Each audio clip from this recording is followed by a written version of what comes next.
Meu namorado era 20 anos mais velho do que eu casei para me livrar do meu pai e 9 meses depois eu decidi sair de casa e me separar.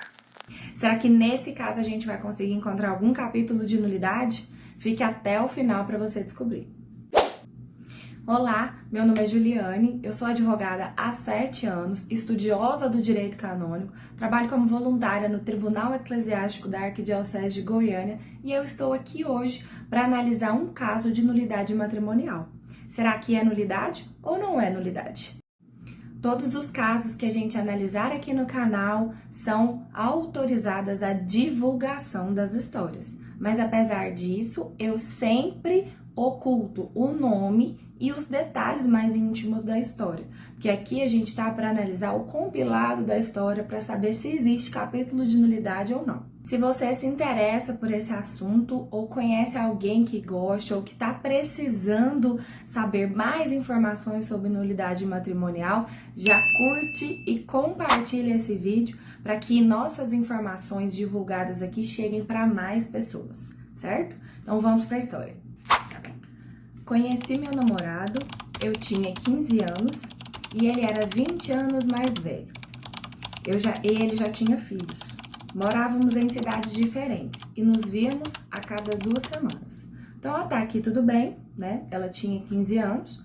No caso, se ela se casasse com 15 anos, não tinha nenhum problema, porque para o direito canônico, a idade mínima para casamento é 14 anos para a mulher e 16 para o homem. Então, vamos supor que ela tivesse casado aos 15 anos, com esse cara que é 20 anos mais velho do que ela. Não tinha problema algum, tá? Na época, meu pai era muito rígido e não me deixava sair de casa. Me casei para me livrar do meu pai. Aqui a gente já pode ligar a anteninha. Por quê? Porque quando nós damos nosso sim ao altar, esse sim precisa ser um consentimento livre e total, tá? Me casei para me livrar do meu pai e ter mais liberdade. Meu marido falava em ter filhos, mas eu não queria. Outro alerta aqui, tá? 9 meses depois do meu casamento, decidi sair de casa e me separar. Isso já faz mais de 30 anos. Então, desse resumo dessa história, eu aqui já consigo identificar possíveis 2 capítulos de nulidade. É claro que a história está bastante resumida, podem ter outros capítulos de nulidade, por isso que quando a gente vai fazer a entrevista com a pessoa, primeira entrevista para a gente conhecer a história, entender o que aconteceu, para a gente redigir o libelo, o mínimo que a gente conversa com essa pessoa é 1h30. As minhas consultas duram entre 1h30 e 2 horas. Por quê? Porque a pessoa vai me contar desde como era o relacionamento com a família dela, né? O marido dela também, passando para como se conheceram, como que foi a época do namoro, como foi a época do noivado, como foi o dia do casamento. Essa parte da história, ela é fundamental. Por quê? Porque quando a gente fala de nulidade matrimonial, a gente tem que entender que a parte mais importante de ser analisada é histórico familiar, como era o namoro, como foi o noivado e o dia do sim. Porque até aí a gente consegue encontrar capítulos de nulidade.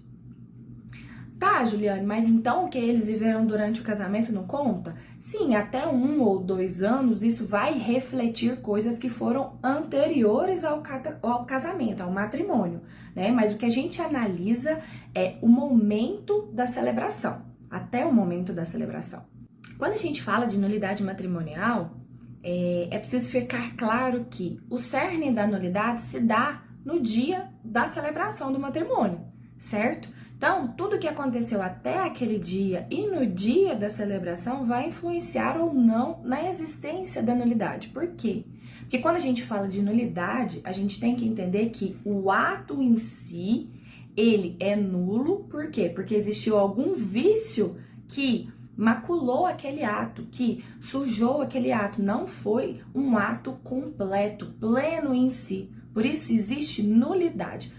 A igreja, ela não anula casamento, ela declara que o sacramento não foi realizado de acordo com as normas que prevê a Igreja Católica e por isso não tem status de sacramento, não tem status de sacramento matrimonial e por isso pode ser declarada a nulidade daquilo ali, tá? Diferentemente do divórcio, por exemplo, que o casamento ocorreu de forma plena e que as partes, depois aconteceu algum fator que as partes não querem mais ficar juntos, tá? Então, a declaração de nulidade não é um divórcio da Igreja Católica, não é nada disso. É só a Igreja Católica dizendo que, no momento em que houve o sacramento do matrimônio, ele não foi realizado de acordo com os ditames da Igreja Católica. No caso dessa história que chegou até mim, eu enxergo 2 capítulos de nulidade. O primeiro deles é quando ela diz: na época, meu pai era muito rígido e não me deixava sair de casa. Me casei para me livrar do meu pai e ter mais liberdade. Gente, quando a gente está falando de sacramento do matrimônio, a gente precisa ficar claro na nossa cabeça que o sacramento do matrimônio é uma união entre o homem e uma mulher com a finalidade do bem dos cônjuges, geração e da criação da prole. Esse consentimento precisa ser total e livre, 100% da pessoa.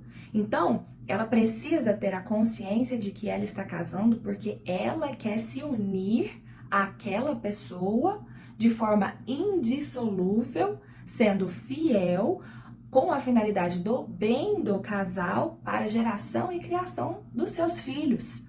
Fora isso, a gente não tem matrimônio. A gente pode ter uma união, a gente pode ter um casamento civil, mas a gente não tem um matrimônio. Casou porque estava grávida, casou por pressão dos pais, casou porque por qualquer outro motivo que não a reta intenção de permanecer com aquela pessoa a vida toda, não é matrimônio. Nesse caso, a gente enxerga que houve uma simulação do ato matrimonial. Por quê? Porque ela não se casou por livre e espontânea vontade, por amor ao marido e pela vontade de se unir a ele pela vida toda. Mas ela se casou para se livrar de um pai opressor.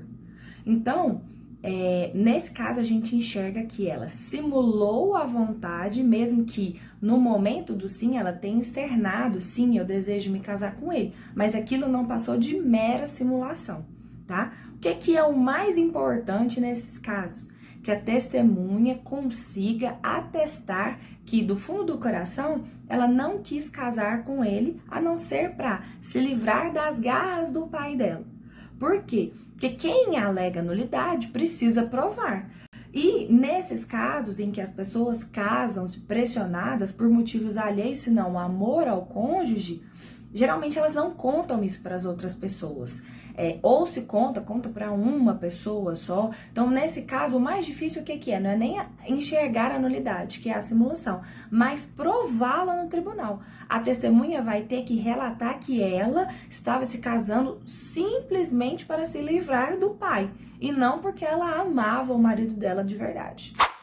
Outro capítulo de nulidade que eu enxergo é a exclusão da prole. Quando ela fala assim, que o marido falava em ter filhos, mas ela não queria. Então, se durante que ela ficou casada com ele, né? Eles não tiveram filhos, ela nunca quis ter, ela se esquivava de ter esses filhos propositalmente, porque uma coisa é você não ter filhos por causas naturais, porque Deus não quis, vocês não conseguiam, tentavam, do fundo do coração gostariam de ter, mas não tiveram. E outra coisa completamente diferente é você evitar de forma proposital a não ter filhos. Nunca foi a sua vontade, você não quis e você evita tê-los ao máximo possível. Isso é exclusão da prole e é um capítulo de nulidade, sim, por quê? Porque você está excluindo um elemento essencial do matrimônio, que é a geração e a criação dos filhos, da sua prole. Então, a gente atesta isso porque eles não tiveram filhos durante o casamento deles, né? Durante a união deles, e ela verbaliza aqui no relato da história que ela não gostaria de ter filhos de forma alguma. Então, nesse caso, eu acredito sim que exista viabilidade para esse pedido. Ela pode redigir o libelo dela com esses 2 capítulos de nulidade. Como que ela vai fazer isso? Ela vai qualificar as partes, qualificar o dia da celebração do casamento, tanto civil quanto religioso, fazer um resumo de como foi a história dela e apontar esses 2 capítulos de nulidade. Ao final, ela vai assinar, anexar a esse libelo toda a documentação necessária que o Tribunal Eclesiástico pede, levar até o Tribunal Eclesiástico para que ela possa dar entrada nesse processo, tá?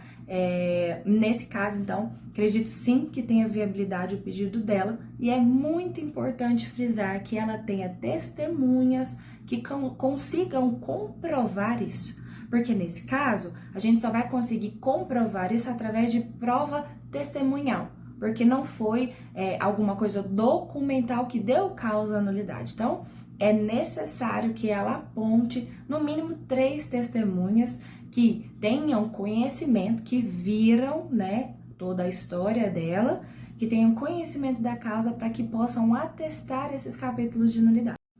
Bom, então nesse caso eu acredito sim que tenha ocorrido nulidade matrimonial, então é nulidade. Se você gostou desse conteúdo, curte, comenta, compartilha com uma pessoa que você acredita que tem interesse, que está passando por uma situação parecida, que esse conteúdo vai ajudar.